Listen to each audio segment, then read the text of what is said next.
Hello, everyone, and welcome to Wisdom Wednesday. My name is Teminola Ajayi.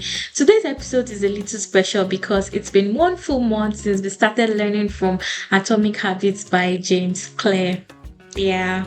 So, week after week, we've explored simple but powerful lessons that have reshaped how we think about growth, discipline, and transformation. And today, we're wrapping up the book with reflections from the remaining chapters and a little announcement I'm so excited to share at the end. Now, let's take a moment to journey through the key lessons we've learned from Atomic Habits. Chapter 1 taught us that small habits make a big difference. Yes, tiny changes, when done consistently, compound into remarkable results. We don't need massive breakthroughs to change our lives, just one small improvement daily. Yeah, that's what we need.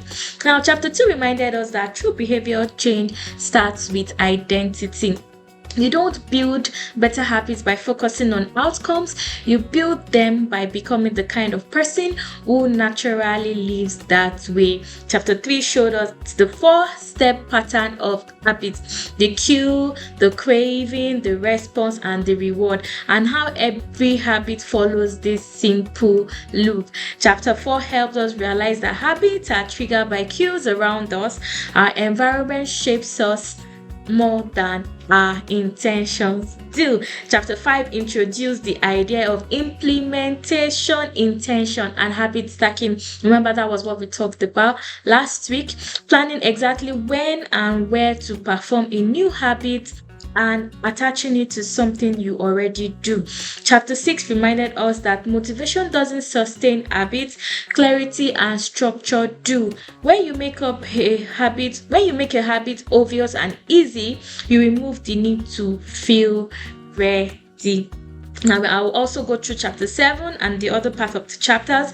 Chapter 7 emphasized that habits form faster when they are satisfying. We repeat what rewards us, so always celebrate small wins. Chapter 8 encouraged us to stay consistent even when progress feels slow. The power of persistence is what separates success from wishful thinking. And chapter 9 to 10 reminded us to review, refine, and realign. Growth isn't about perfection, it's about awareness. When you stumble, don't quit. Reflect, adjust, and start again. And perhaps my favorite lesson from the entire book, it is, I know I've mentioned it before, but let me say it again. You do not rise to the level of your goals, you fall to the level of your system. That's a truth worth holding on to.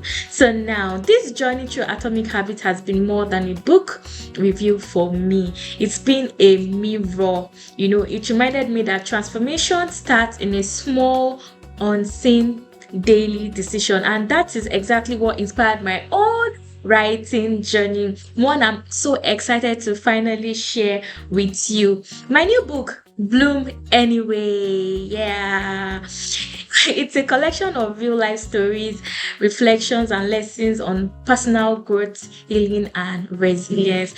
While Atomic Habits focuses on systems for change, my own book, Bloom Anyway, explores the heart behind growth, the emotions, faith, and quiet strength it takes to keep going even when life feels so uncertain.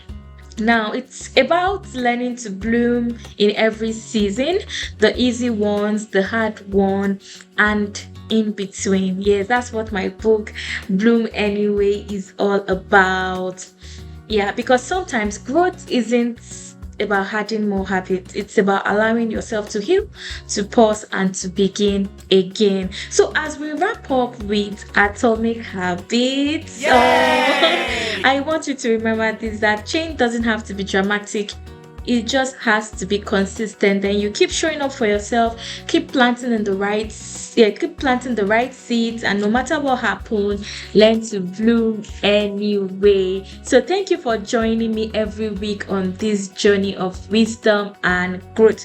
Don't forget to like, share, subscribe, comment, and stay tuned, because next week we begin something beautifully personally and transformative. See you soon on our next Wisdom Wednesday. Bye.